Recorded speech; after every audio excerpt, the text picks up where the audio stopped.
सर्वांना नमस्कार. वराहमिहिरचे तत्वज्ञान व विज्ञानाद्वारे पाणी शोध.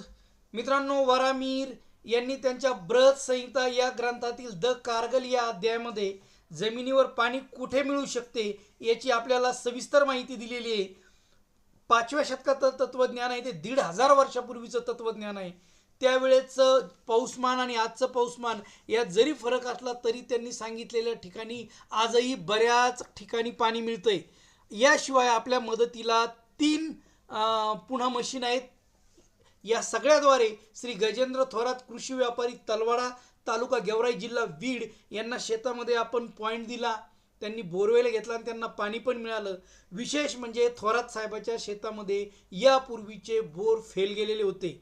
मित्रांनो बघा, या त्या 3 मशीन आहेत ज्या मला पाणी दाखवायला खूप मदत करतात. ही पहिली फिरणारी मशीन, दुसरी कोणत्या दिशेनं पाणी आलं ती सांगते, आणि तिसरी मशीन खाली जमिनीमधला एकसारा देते आपल्याला.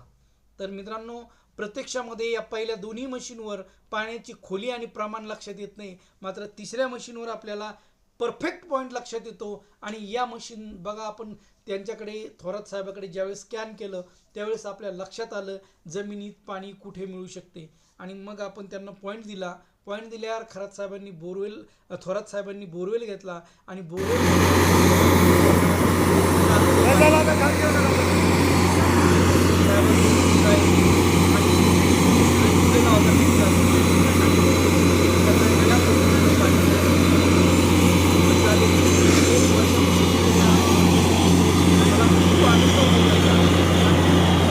या 3 मशीननं जेवढं काम केलं तेवढंच काम आपल्याला वराहमिहिर यांच्या तत्वज्ञानाचा, त्यांच्या अभ्यासाचा देखील इथं पुरेपूर फायदा झाला आपल्याला.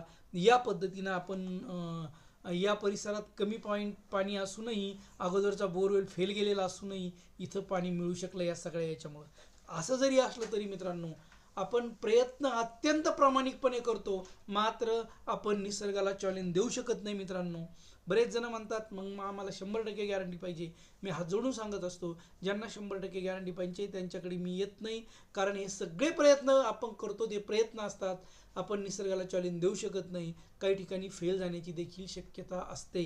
मात्र साहेबांना खूप चांगलं पाणी मिळालं.